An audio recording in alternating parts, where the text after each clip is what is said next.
ପ୍ରେଜ୍ ଦ Lord ward ବଚନ ଚ୍ୟାନେଲରେ ସମସ୍ତ ଆପଣ ଜନମାନଙ୍କୁ ସ୍ୱାଗତ।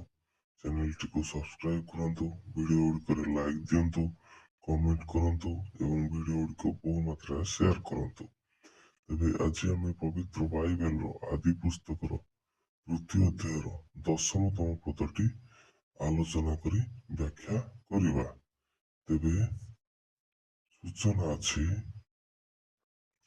ଆଦି ପୁସ୍ତକ ଅଧ୍ୟାୟ 3 ପଦ ନମ୍ବର 10।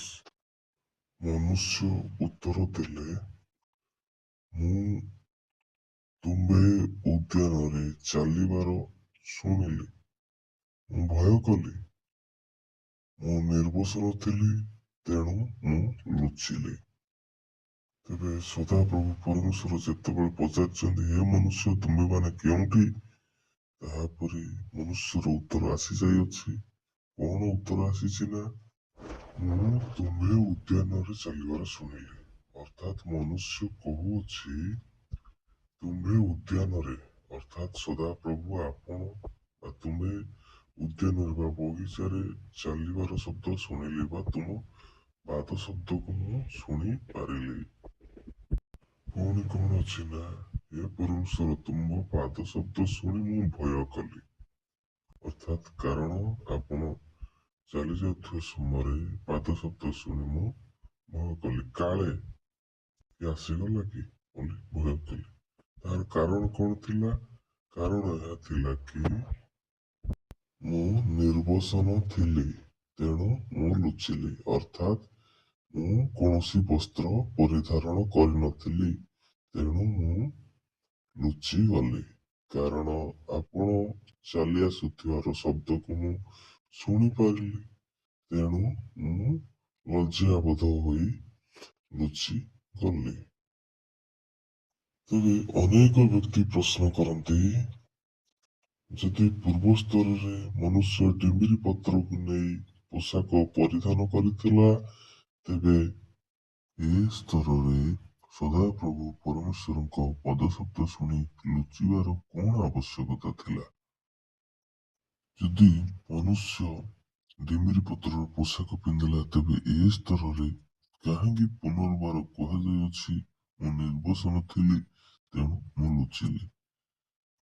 ଅନେକ ବ୍ୟକ୍ତି ବିଶେଷ ଏହାକୁ ନେଇ ପ୍ରଶ୍ନ କରିଛନ୍ତି। ତେବେ ଏହାର ଉତ୍ତର ଆମେ ଦେବା।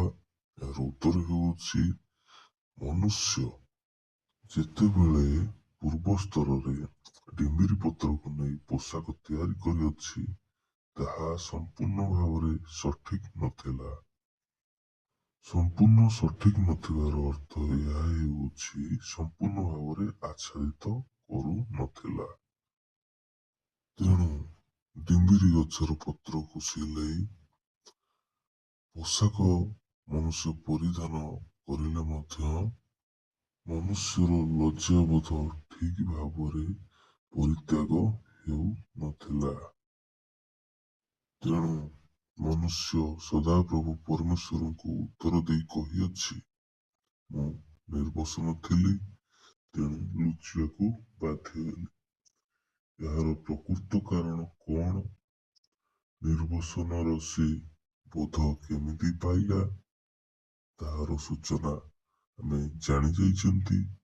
କାରଣ ମନୁଷ୍ୟ ସସତ୍ ଜ୍ଞାନଦାୟକ ବୃକ୍ଷର ଫଳକୁ ସର୍ପ କଥାରେ ପଡ଼ି ଭୋଜନ କରିଥିଲା, ତେଣୁ ସେ ଲଜ୍ଜାବୋଧର ଆଭାସ ପାଇଥିଲା।